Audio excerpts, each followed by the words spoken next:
पुरपतिं भज विश्वनाथम् सीतांशुशोभितकिरीटविराजमानौ हालेक्षणानलविशोषितपञ्चबाणम् नागाधिपारचितभासुरकर्णपूरौ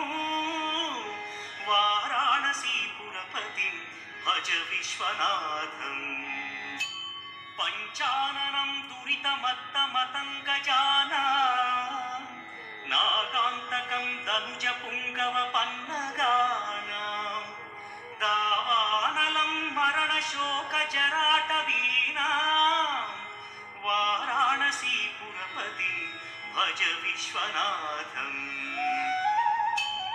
तेजोमयं सगुणनिर्गुणमद्वितीयम्